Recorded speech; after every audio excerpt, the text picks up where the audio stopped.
preparing to live stream. Then we can officially start soon. Feel free to turn on your camera, join us on stage.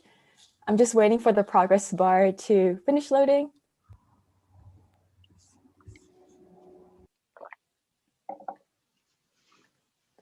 All right, welcome everyone. Thank you all for hopping into UX in the games industry.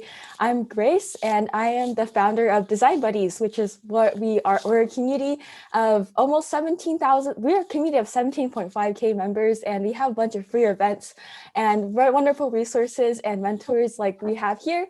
And we're super excited to have our Design Buddies mentors joining us today: Natashia, Alister, Andreia, and Andres, both mentors in the Design Buddies community.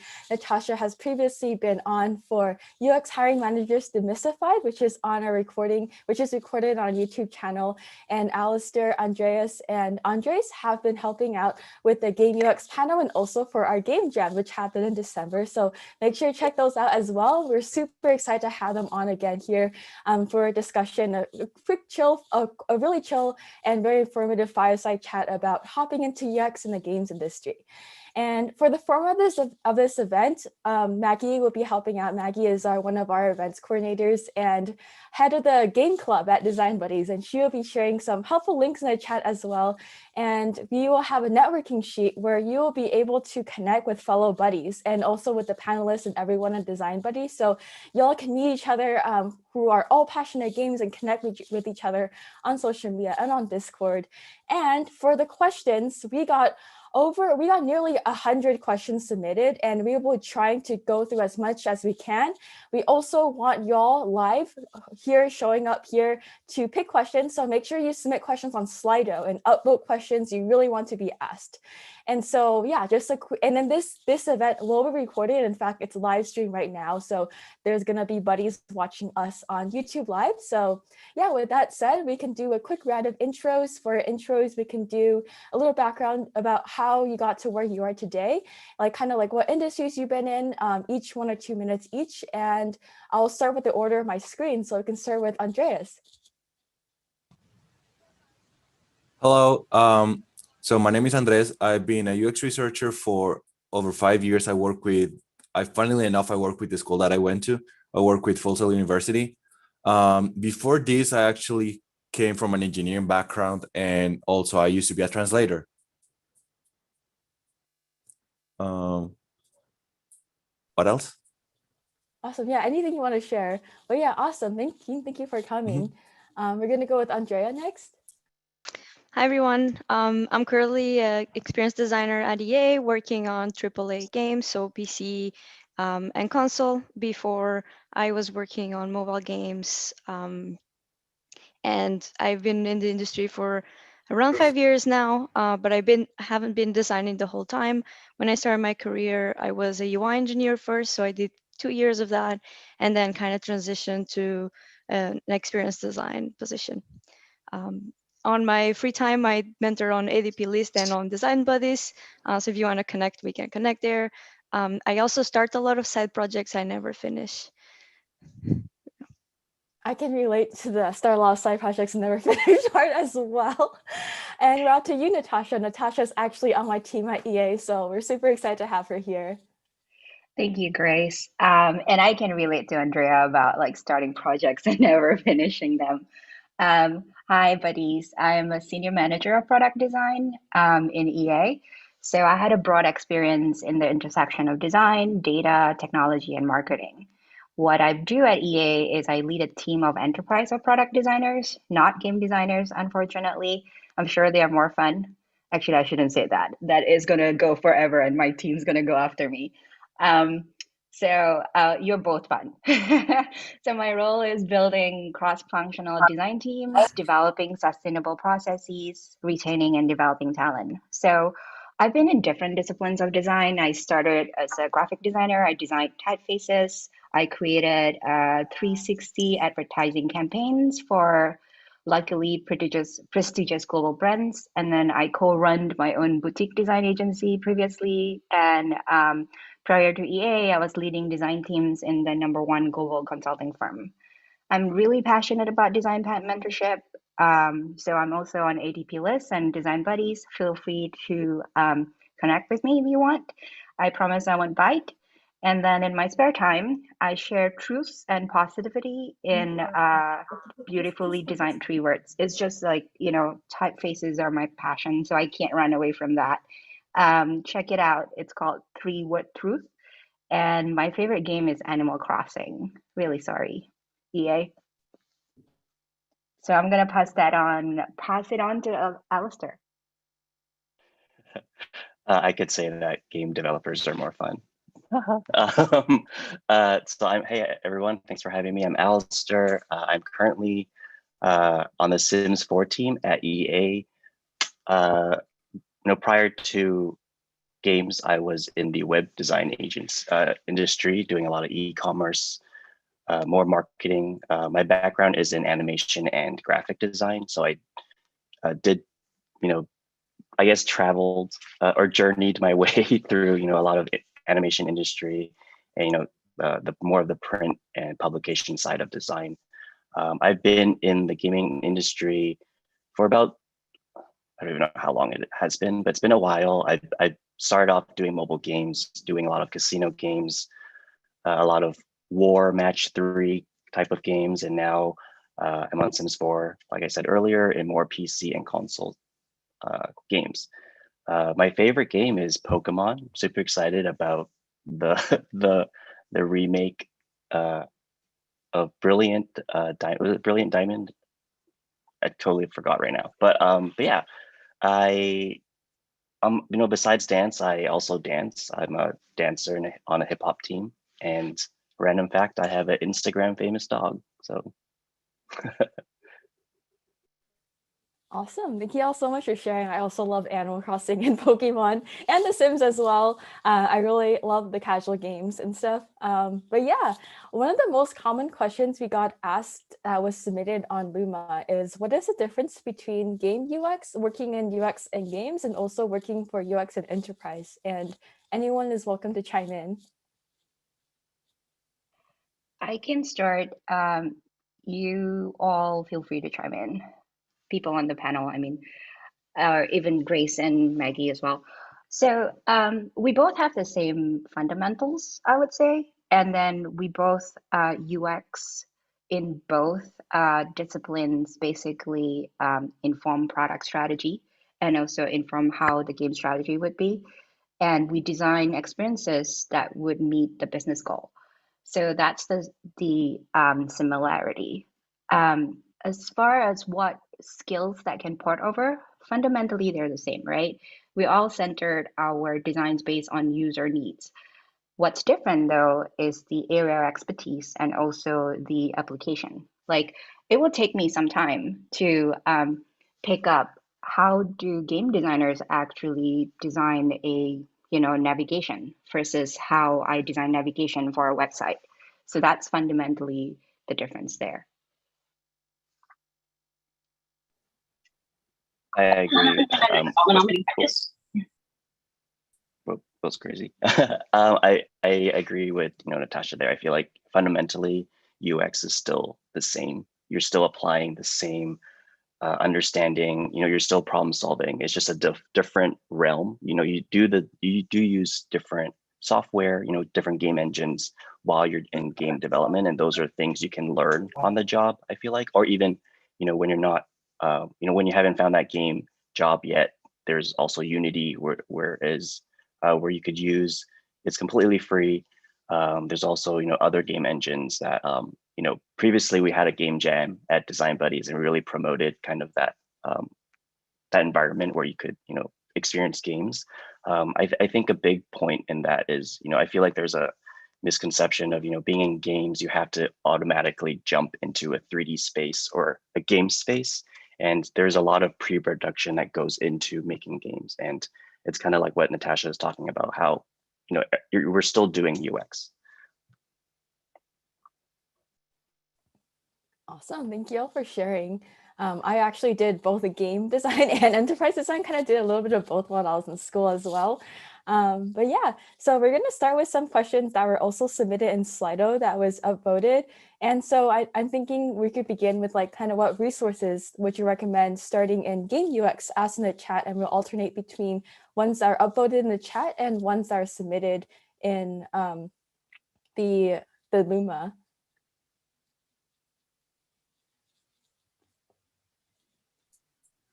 Oh, and resources to start, yeah. Oh, sorry. I was gonna say for resources, it would depend a lot, and this is a little bit of a cop out, but for research, it's a lot of psychology and a lot of statistic books, depending on what you want to do. Especially if you want to do something more quantitative, then that's when you have to start learning about statistical regression, statistical significance, all those different things. I would say that when it comes to UX, both research and design, something that would help a lot is there's this book called 100 Things Every Designer Should Know, that things of that nature that let you know about the design process and makes you able to communicate with developers and other designers are usually the best thing. You don't have to be like the best programmer, the best designer, the best or the best anything when it comes to UX research, but being able to speak the same language as other people is something incredibly useful. So books that are entry level into those different elements, I would say, are some of the first things that I usually go for. Something that I like, I don't know if it necessarily falls as a resource, but I would recommend like joining game jams. There's a lot of like places online where you can find game jams to join, and that will be the best way for you to also try if you would be interested in building games, and give you some portfolio pieces to show. And that really makes an impact when I see junior level resumes or portfolios is showing that they are so interested that they're going and actually making games and not just waiting to get that first job opportunity to start trying. Yeah, I'm not sure if it fits in the resources, but like each IO has a big database of game jams you can join. So I would definitely recommend that. I also think that there are a lot of games that are readily available to you. I think a great resource is just to play games. You know, there are mobile games that are free. There are, console games. And I feel like when you start, getting comfortable being in that gaming space, you start moving from, being a player into a designer. And I think you can use a lot of those features that maybe you are frustrated with in games, and maybe create a case study around it. Those are like great opportunities to like combine your passion and being more proactive in creating your own project that way. Awesome, thanks for sharing. Definitely +1 to practicing. I feel like that's one thing when I was beginning design as a self-taught designer. I always thought I had to like read a lot of books and watch a lot of videos before I can practice, but I feel like design is like a mindset and you should always be practicing to improve it. Also reading a lot and sharpening your knowledge. And Now, so more questions, we sorry, will alternate. Grace, do you mind if I just add one thing that I Oh, remember? Yeah, go ahead. I feel like I thought this maybe would be mentioned, but definitely like book by Celia Hodent about the gamer's brain. And I guess like that's kind of like our game UX viable right now. And a lot of GDC talks. So if you're not familiar with the game design conference, there's so many talks now about both learning about game design, UX, UI. There's UX Summit. So the GDC talks are, a lot of them are on YouTube now, and that's also a great resource. Yeah, sorry. No worries. Thank you for sharing. Yeah, definitely check out GDC Vault and Celia's book. Celia was actually on with us for 2 events. So we have the event recordings on our YouTube channel, and she's super nice to talk to as well. And yeah, and so we're going to alternate between the submitted, like the live questions, and also the ones that we submitted in the Luma. And so we're going to go with one that's submitted in Luma. What is all your favorite things about designing, and how do you manage burnout? I feel like in this day and age, it's so easy to kind of just like keep working because we're all stuck at home. So would love to know about what your guys' favorite thing about designing and how do you manage burnout? And for the questions, I'll also put the current question in the chat so it's easier for all of y'all as well to keep track. I think there's a lot of misconception because we are young. So I'll answer the one about burnout first, and then I'll go back into what I love most about designing.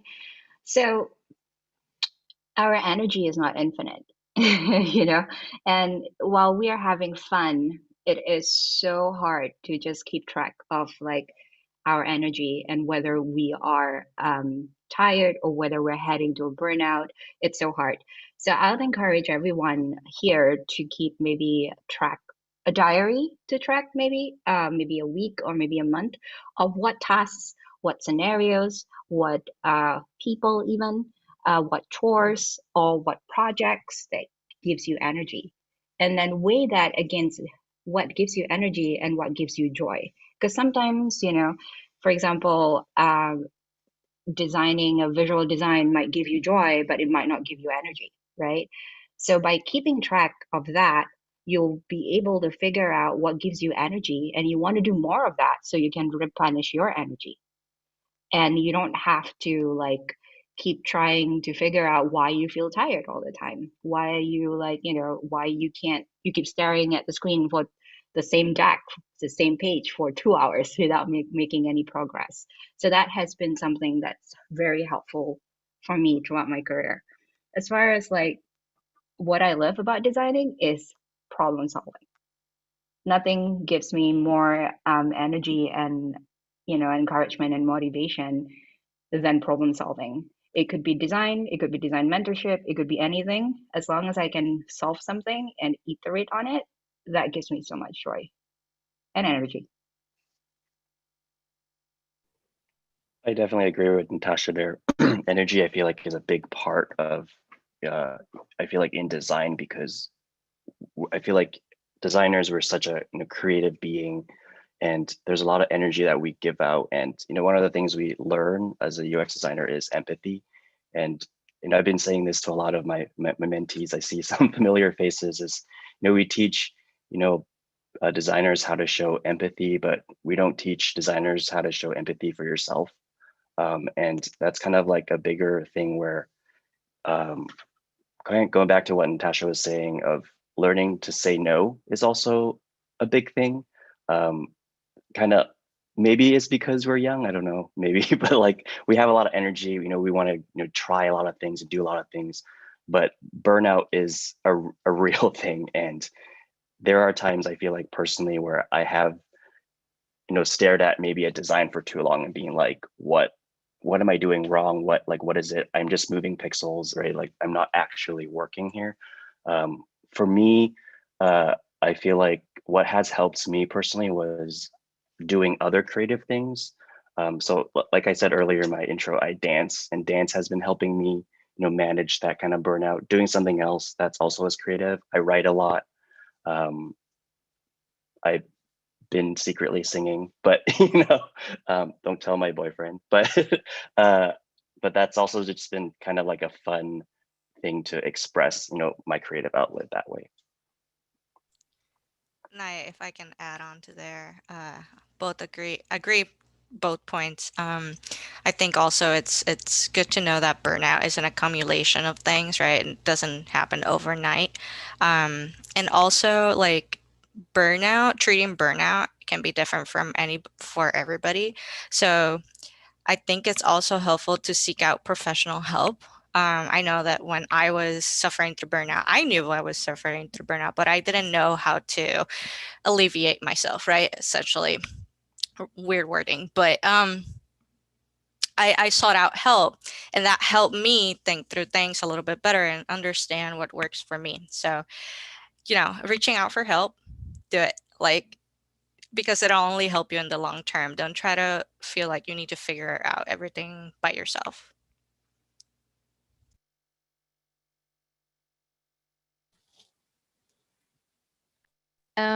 Yeah, I think I'm kind of just going to plus one what Natasha and Alister have said so far, and also plus one to Maggie's recommendation. I think I am at that point in my career where like I try to do everything, and then like there's not enough time to do everything. So I like starting to have to learn how to like, what do I really like spending my time on? and figuring that out and really like saying no to other things, even though I'm slightly interested and I just want to help. But then like understanding that I'll help the most doing what I'm best at. And that also I'll be happier if I do things that interest me. So that's been like, I think I'm just now starting to understand that, that it just can be like really tiring to try to do all of the things all the time. And that kind of happened to me because I was kind of like a generalist. So that kind of designer that does UI, UX, and implements. And I was just like realizing that I was getting like spreading super thin. So that was kind of like, I think, recently kind of wake up call to try to figure out like, what do I really want now? I've tried a couple things. I feel like I'm at the point that I should be able to know a little bit better where to go. And I think it kind of relates to what I like most about design, because that's what I started thinking about so that I could decide like, where do I want to spend my energy the most. And I think it's kind of the same about problem solving and also collaborating with others in problem solving. That one is not always easy because like everyone has their own way of working. So if you want to work with others, but maybe they're more of a loner, you need to find like ways to work with them. But that's kind of, I found the intersection I really like. So stuff like workshopping and like solving things together is, I think, one of my newfound passions.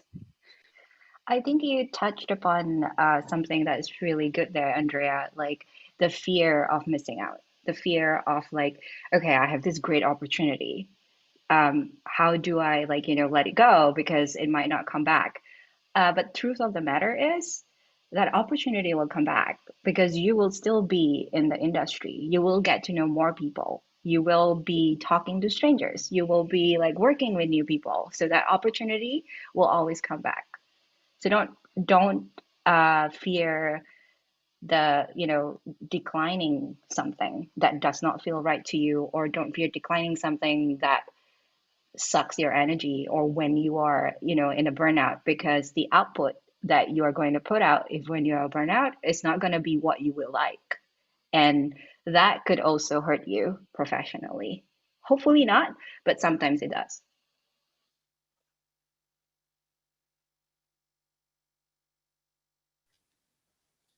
Awesome. Lots of great insights shared here. And I definitely feel like social media glamorizes like, oh, I got like 2 hours of sleep last night, especially when I was in high school. But I feel like we should start glamorizing getting over 7 hours of sleep and taking care of your mental health and stuff, because in the end of the day, health is wealth. Without it, you can't do anything you want in the world. I definitely learned that the hard way. So mental health is your priority, because without it, you can't do anything else. And yeah, so we are going to go on with our next question that is submitted. Do you feel like big tech companies might be biased against you if you only have game UX experience, even though those skills are technically transferable?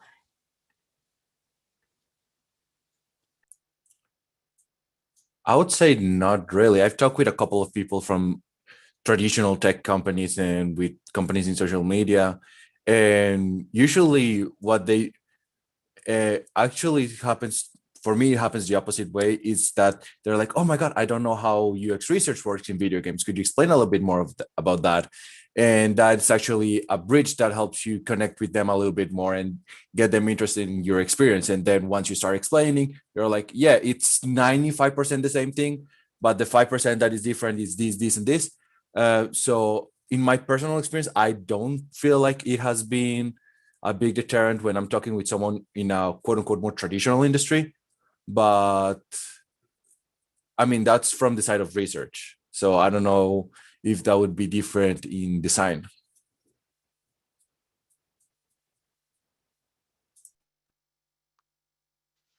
So I wouldn't, I can't speak for the rest of the organization and companies out there, but I think the key thing there is for you to be able to demonstrate like what are the key, like your experience in a previous industry. For example, if it's product design, your experience in product design, you need to make that connection for hiring managers or people. How does my skill connect or translate over to game design? as long as you can convince people that, you are good. Yeah, I don't think there is, I mean, I don't know, I really can't speak for like the rest of the companies out there, but I feel like as long as you can convince them, as long as you can influence them by, and convincing them that you have had all of these experiences in the past, in your previous life or previous role, and you made that connection and make that work for you and demonstrate that, I think you will win hands down. You won't get rejected. Excuse me. I definitely agree with that. There's, if you were to focus more on, your, quote unquote deliverables, your hard skills, yes, it's transferable. There's a lot of things you can do. Kind of going back to what I was saying earlier about, taking your favorite game and, doing a case study around, like the inventory system in Animal Crossing, because that is frustrating. But, something like that where you could easily, take that and apply the same, case study template that you typically do in your portfolio and apply that into games. And that way, it not only shows that you're proactive, but it also shows your passion in games. And I feel like as you kind of grow as a designer, there's also another part of being a designer is kind of your soft skills. And I think that goes into the whole, being confident in as a designer and being able to talk about your designs, with a team or, even during an interview. I think those are great moments where you can shine, because you can be like, hey, I know I'm really good at, whiteboarding or something, and you can use that to your advantage for sure. And I definitely am a firm believer of like, even if you weren't in design before, you should still use that to your advantage, because that you should never throw away your past experience. You should always use that as something that makes you stand out and unique. I remember talking to someone who used to be a fashion designer, and she was saying how, I want to be in UX design, but I don't know how fashion can fit into everything, right? If it into UX. And I was talking to her about it, and I was like, technically it's still the same. You're still taking trends, you're still creating, pieces for, the current audience, right? In terms of just design fundamentally, it's still the same. So I thought that was such a beautiful marriage, I guess, in a way. Yeah, I want to share a little bit of something here, because like previously, before I pivoted into UX design, like I said in my bio, I was a graphic designer, right? It's got nothing to do with UX. So what had helped me was the fact that,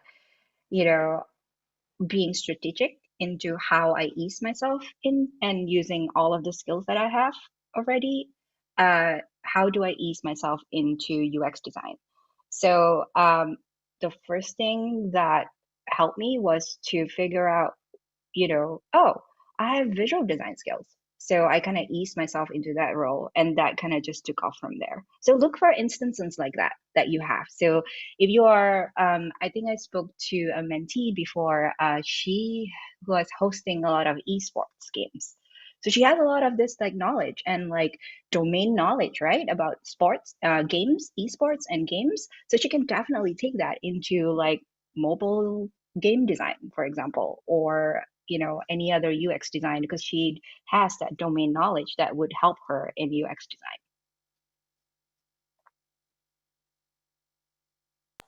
Awesome. Thank y'all for sharing. I also came from engineering, so I was like, oh, I have like systems thinking and problem solving skills, and that's transferable to UX design. I see some people transferring from hospitality and the question psychology. So a lot of buddies here transitioning from a different industry into UX, which leads into our next question, which is actually #1 upvoted question on Slido. What advice would you have for those who want to break into UX in the games industry, who have to break into the UX industry themselves? So let me copy and paste that question in the chat too. So like first UX job, basically, how like what kind of like advice would you recommend anyone transferring from something else to break into UX? So my top 3 advice that I always give to people who want to break into game UX is, one is, we kind of touched on this earlier, is, work on your UX skills. Game UX is still UX. Make sure you are an expert in problem solving, all that comes with the UX. Secondly is have a passion for games. I feel like game designers and game UX designers is such a niche in a way that you have to love what you do. It can get pretty hard and difficult, but you have to love it. I feel like I've been in the industry for a long time. It's been difficult, but I love what I do every day. And thirdly is, have some sort of basic understanding of game design. There are a lot of mechanics that you can learn. A great resource is, on YouTube. There's the Game Maker's Toolkit. They talk a lot about how games, they talk about a theme, and then they kind of relay different examples of different games that use that theme. And I think those are great ways to break out of the, I love games, I'm a player of games, but now I design for games. I think that's like the jump that you would have to make. Yeah, I 100% agree with Alister, especially in the part where he mentioned about you need to start seeing games in a more analytical manner.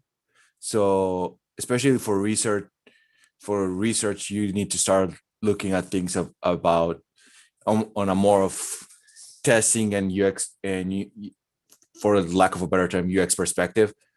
So understanding what goes on when players do certain elements, starting to figure out how to ask this is one that I feel it helps a lot, both researchers and designers learn how to ask proper questions, because that would save you a lot of time. And if you ask good questions as a researcher, you get valuable data, you're able to give very insights to the development team. I feel like as a designer, if you learn how to properly ask questions, then that's when you start getting a lot better feedback on the designs that you do. But yeah, learn getting into that analytical mind of I not only I enjoy games, but now I'm at a point where I have to think about them and kind of like study them. And so Game Maker's Toolkit, Extra Credits, those are YouTube channels that I've actually used a lot when I run into games in my job that I'm like, I've never played this type of game whatsoever, and I have no idea what's going on. So that's something that helps a lot.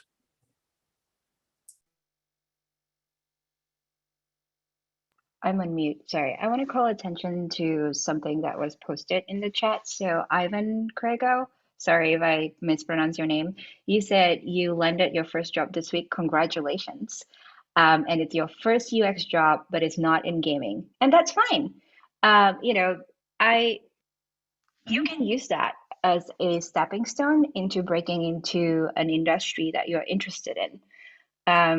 One of the things that I always share with my mentees is that, what is your 2 years goal? Be strategic.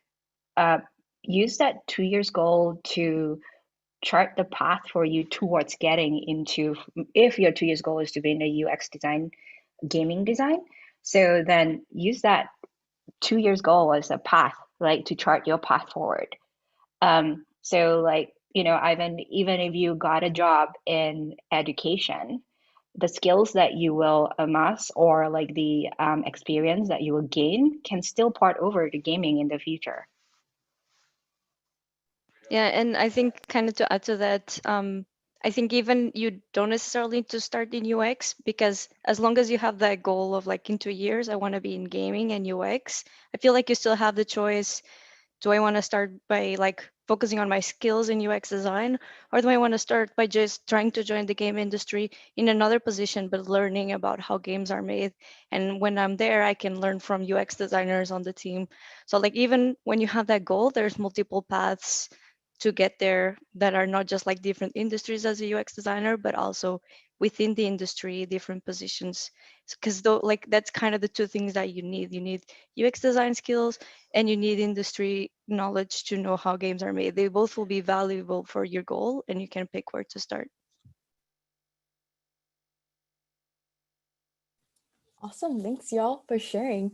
We're going to try to, we have a lot of great questions that are submitted as well. And so definitely keep these questions up. The Slido is still open. So please upvote the ones that you are dying to know the answer of on Slido so we can know. But there was one that I feel that we all feel that was really important addressed in the Luma is that I've been aware of some toxicity that haunts the past of the gaming industry. How does the current culture treat women, BIPOCs, and the LGBTQIA plus community? Let me post the question in the chat.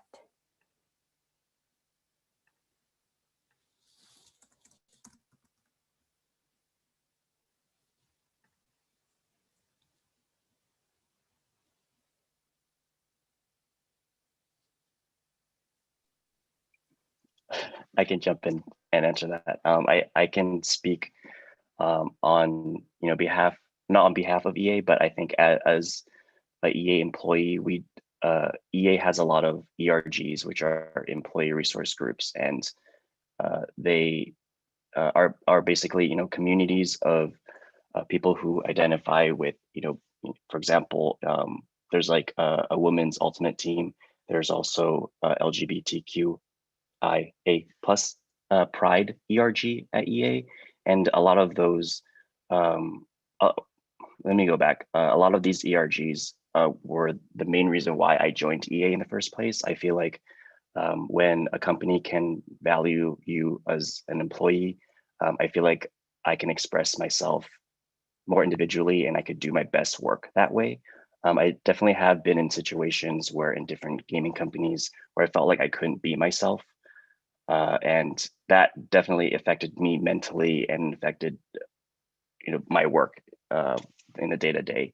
And I feel like in terms of like how toxic games can be, it's like a tough question that I feel like we'll probably need another hour to talk about, because I feel like there's different types of games that kind of breed this toxic energy. And I feel like now there are a lot of companies that are creating tools to handle that, right? But ultimately, I feel like we need to keep whoever's being toxic accountable, whether it's through banning them or that there's like that huge conversation, right? And I feel like as someone who identifies in the LGBTQIA plus community, it's important. And I feel like 2020 happened and a lot of companies now are focusing much more in diversity and inclusion.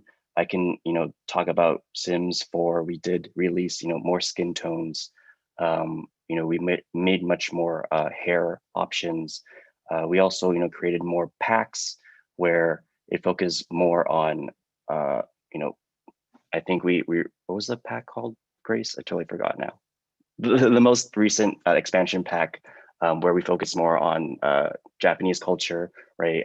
There's just like a lot of things I think are also in plan that we want to be much more inclusive, because I think ultimately games is in a way pop culture, and we want to be able to let all players feel included and able to express themselves in the game. So Yeah, like Alister, I looked into the diversity and inclusion before I joined EA, and EA, to as far as my knowledge, has been keeping their promises. I wouldn't say promises, but their goals in that area. So like the Sims update on like the cornrows and like different colors cornrows, even baby hair down to the baby hair, and down to like getting players to mix their own skin tone. I think that's like some of the proof of the commitment that EA had towards diversity and inclusion. I also know that I also came across an effort that even within my team itself, we are making sure that the products that we build, the enterprise products that we build, are taking in consideration accessibility, and inclusive design. So that's definitely the commitment that even if EA is not committing themselves, it's also commitment from us as a human being. So yeah, I can't say anything else about the studios or any other work across EA, but at least from what I've encountered, that's what we set to do, and that's what my team set to do. Yeah, I would say like from my experience, there's like definitely like a history of less diversity, but I personally was never like impacted with very serious situations. Just in some cases, kind of like an outsider feel because I maybe can't like say if there's like majority of men that I don't feel like I can connect with them because we may just be like kind of different in the industries, in interests, but never like something toxic. Just that kind of feel of like I don't really fit in. But that has definitely changed over time and definitely has not happened to me at EA. Like it has been such like a refreshing experience, and it's just amazing to see like how much effort they do. And we mentioned the RRGs, like there's so much awareness of the problem and programs to help impact that, like to help like women in leadership or other diverse groups, and that like really helps make a difference, right? Like recognizing there's a problem, we cannot make it perfect from like one day to the other, but we can kind of plant the seed for like new people to like be able to get to leadership and get to a more diverse situation one day. So I think that's been super great. Also in my team, I think we're like looking to like ramp up our team a lot. And in our studio, we're really committed to diversity. So we want to make sure that we interview diverse candidates for every position before we make a decision. And that's been, in a way, like, wow, like there's like a definitely like a ratio that has been impacted by the history, right? Like there won't be people with 5 years experience as much because they weren't given the opportunity in the past, but just making the effort to really like, okay, let's wait and really like give as many people the opportunity before we commit. So that I think has been impactful. I think if I may add on to all of this is not a unique problem to the games industry, period. If this is something you really, really care about, a lot of companies share out their D&I reports. They go public and talk about, what are the efforts they're making to make that change. Go talk to ERG leaders. Go look through those reports. Talk to current and past employees. Right. I think regardless of where you're going in the industry, whether it's gaming or not, and that's something you really, really care about, there's plenty of people willing to talk about their experiences, public documents, all the things, right? So remember, I think it goes back to just do your due research regardless of where you're interviewing next. Yeah. And I can say proudly that our team, Grace, is the most diverse team ever. Many Asians. I think we only have about 3 or 4 white people, a team of 20, right? So half of them are Asians, 3 to 4 white people. We have Latino. Our director is a Black man. He's the best. And, so lots of that is definitely our team's goal. So we met it, we're happy, and we're going to continue doing it in that area, continue impacting positively in that area. I have one more thing to add about that is, when you are going into interviews and interviewing at, a smaller or bigger gaming company, those are questions you can ask the recruiter or even, the hiring manager, right? Because ultimately, yes, you're being interviewed, but you're also in a way interviewing them to realize if that's the best place for you. Great. Ultimately, I feel like you should never sacrifice your values for a job. And I feel like I personally learned that the hard way, in the example I gave earlier, but that's like one thing I'm learning and trying to preach in a way to tell people, because it's important. You should never kind of force yourself to think a different way when you should value yourself as important.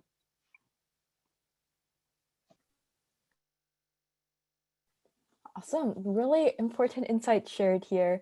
We have 10 minutes left, and we're going to go through as many important questions as we can. We're going to take a group photo in 10 minutes, so make sure to stay for that as well. But there is a really great question, follow-up question to a previous one asked by Robin in the chat.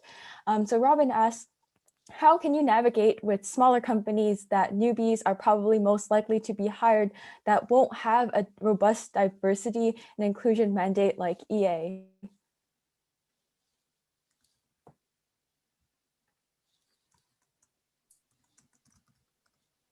I think it's what Alister said. Ask.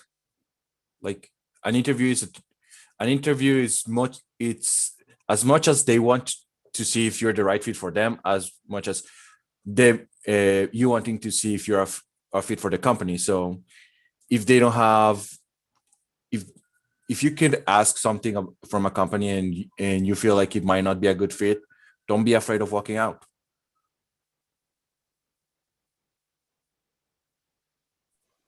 I feel like there's, from just conversations from mentees and personal experience, we do come to a point where we do have that FOMO of when we do get that one job interview, and then we're like, should I take this job or not? But I have a gut feeling of like, I don't feel right about this job, but then it's the only opportunity I have, right?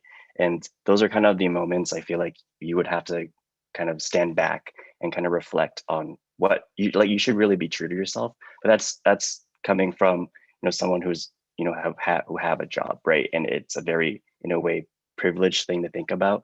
But I think that should matter, to like putting yourself first, and kind of going back to what Natasha was saying earlier about that FOMO feeling of things do come back. Once things don't work out, there are other opportunities, and I feel like we should never feel like this is the only way to get there, and you're like clawing your way up, to get to where you are. It should be easier than that, right? So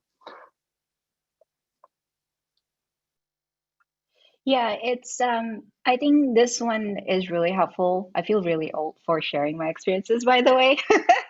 Please don't judge me. I feel like I'm the oldest in the room, but it's fine. I love meeting new people, young or old, because I always learn a ton from all of you. Um, the thing that helped me the most when going for interviews, like, I hate interviews. I'm an introvert. I hate interviews. It's so hard to put yourself out there, so hard to meet new people, so hard to think of new ways. But what has helped me is coming into these interviews with a learning mindset, right? So, like, the more you practice, the more data you'll collect, the more you can iterate on your approach, and the more you can get better at this. Because none of us are born professional interviewers. We got to get there to practice. Like, so I haven't interviewed in a long time, and and it's really, really hard to just like get out of that comfort zone. So by switching and having that mindset, it's giving me a little bit of courage to come out and like try more stuff, meet more people, and do new things so that I can be better at interviewing, for example.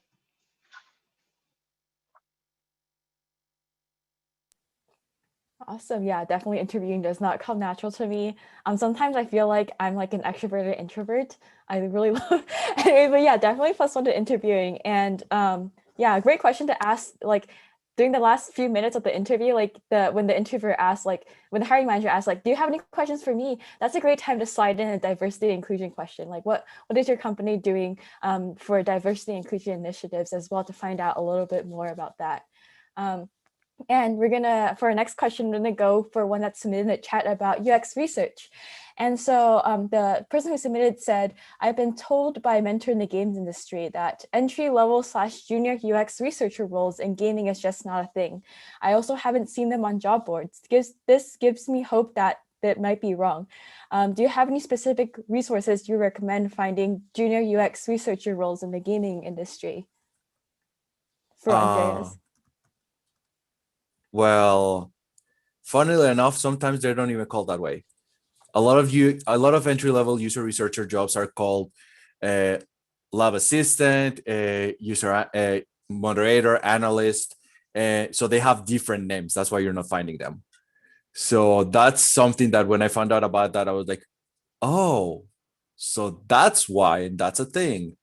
But yeah, usually they have different names. Another thing is that a lot of companies don't may not okay, how do I phrase this? Some companies may not have like a junior role researcher, but they do have internships. So some companies that I know that they do internship programs, and I feel like they also do conversions from what I've heard, are Blizzard and PlayStation.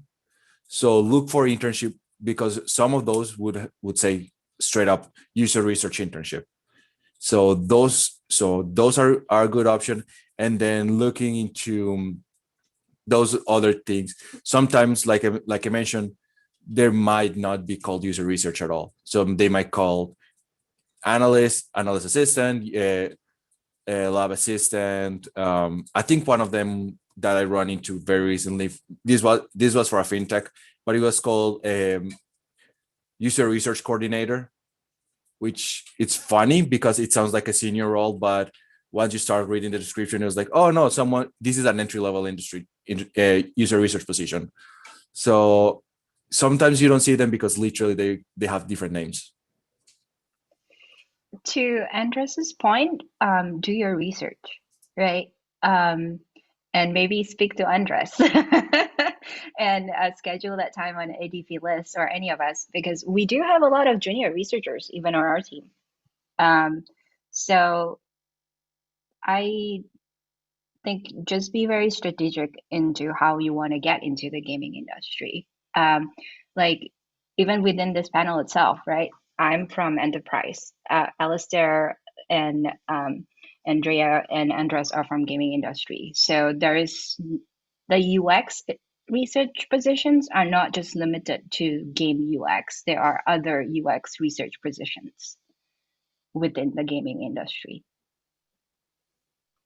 I think piggybacking on what Andres and Natasha said, feel like definitely use LinkedIn to reach out to the people who have that title on LinkedIn and message them and be like, hey, this is what I'm interested in.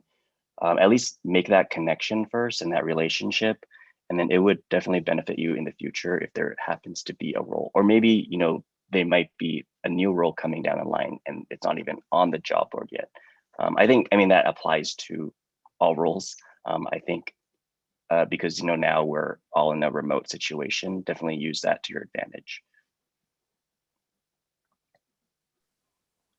Awesome. Thanks, y'all, for sharing. Definitely get coffee chat people on LinkedIn because a lot of people love talking about themselves. So it's another great way to find out some insights about what they do.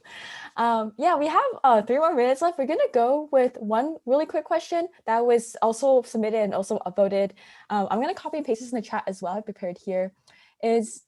What are some examples you've seen in portfolios that address the topic of game accessibility?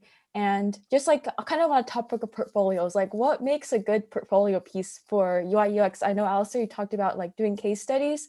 And the follow-up question was, I have experience designing game UI, but not much research.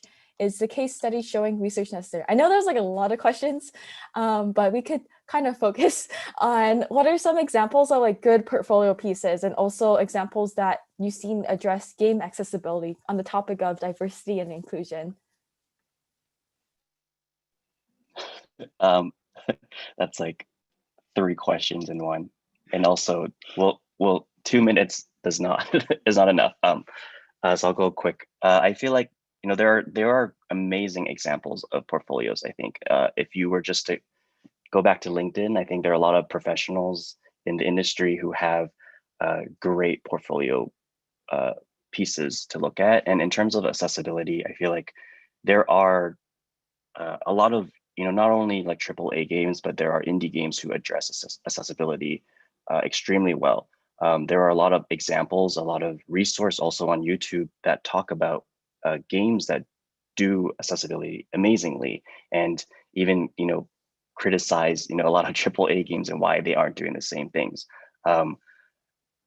I'm like going down the questions, and and I feel like what was I have experience designing game UI. Oh, so my first gaming job, I was only a UI designer, and it wasn't. I learned game UX on the job. It was only because there was a need of understanding. I think being a UI designer, allows you to free up your time, just focus more on the visual side of it, and design hierarchy and all that visual language. And I feel like there needs to be a partnership between UI and UX. And initially, my role at EA was only a UX designer. Now I do both, and there definitely needs to be a relationship between UI UX, because a lot of it, you are using the same language. It's just how do you show your solution visually, correct? And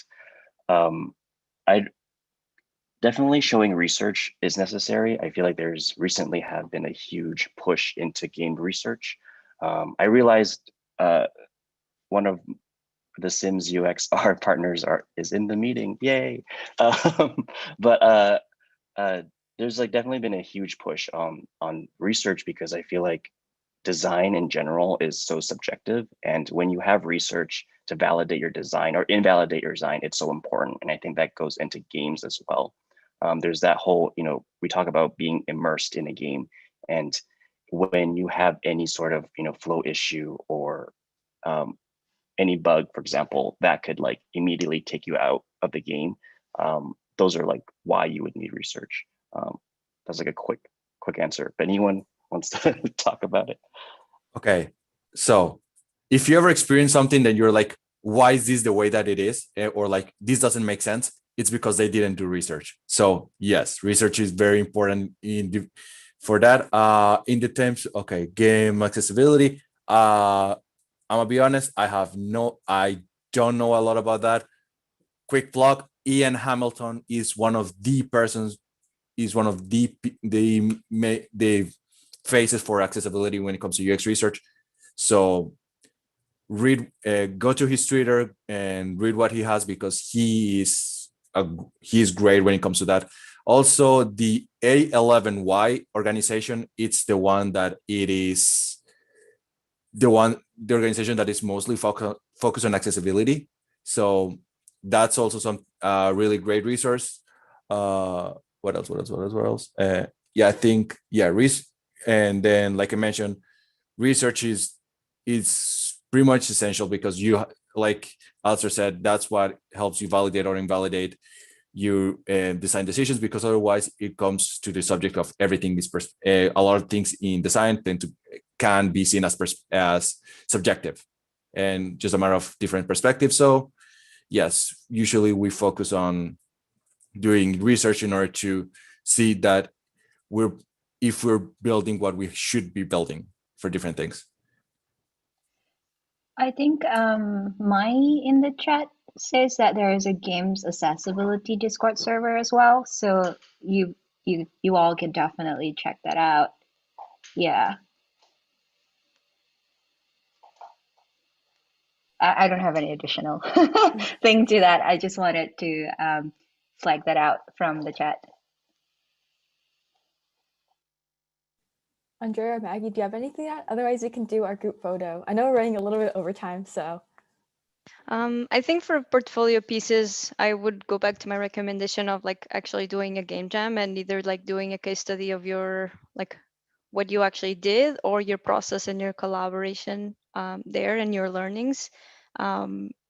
Case studies of a certain game that you enjoy and breaking down some particular piece of the UI and kind of analyzing them, and what I think Andres was talking about earlier, looking at it with the eyes of a designer and not just like a gamer that likes playing that. Potentially like taking some problem that you see in some game and then solving like how can I make this more like usable or intuitive.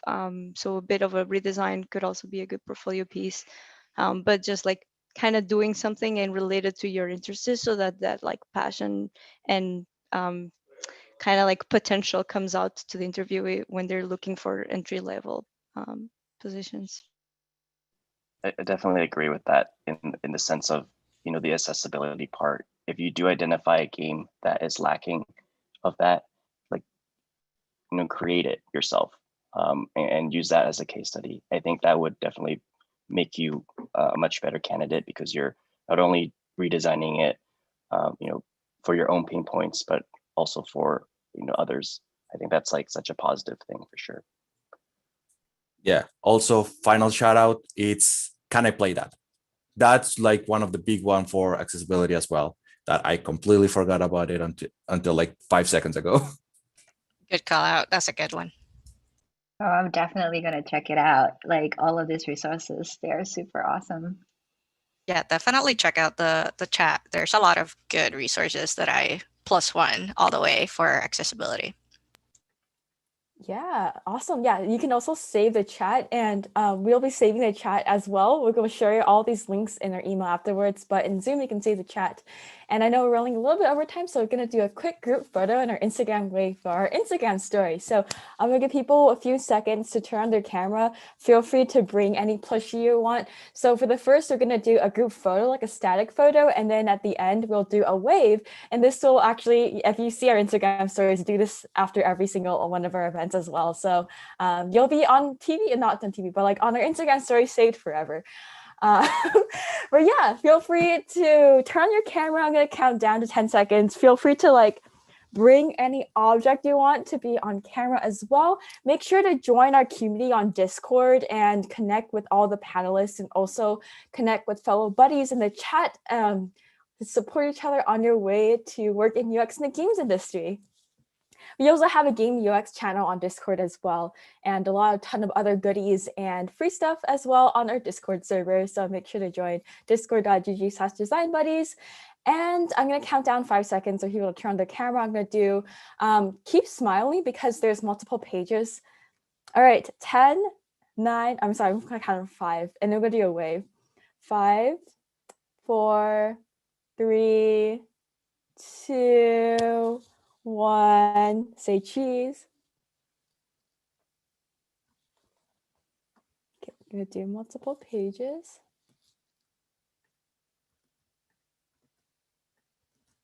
All right, now we're gonna do a wave. Oh my God, it's a boba. Oh my God, it's a watermelon. I have the same watermelon, I think. Actually, yeah, I actually have that from Singapore. I have an orange one as well. Oh my God, so many great plushies. I by the way, I had to call this out about Alexander. I've been loving your filters throughout this whole event. I just had to say that. Oops, I love the you. Shiba and the cat. I think I saw a Shiba and cat. And Karen has a little really cute pupper. Yeah. And All I saw Doraemon there. I haven't seen that in a while. I love Fujiko F. Fujio. He's the best. Yeah. All right, I'm gonna film the video, so feel free to wave or dance or dab, anything you want. Hello, buddies. We are at Hop into UX in the games industry. We just had a wonderful panel with Natashia, Alister, Andreia, and Andres. Cool. Awesome. So this will be on our Instagram story.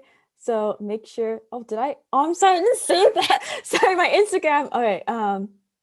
Oh no, I saved it. Whew. Okay, cool. I had to be really careful about Instagram stories because sometimes it like I actually put like X because it doesn't give a warning state before I close out the video. But good thing it's saved.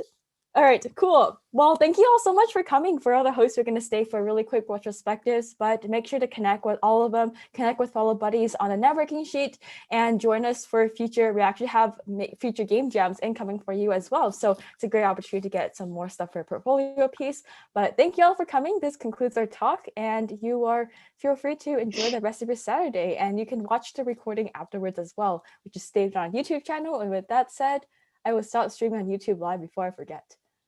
All right, bye everybody. Bye everyone.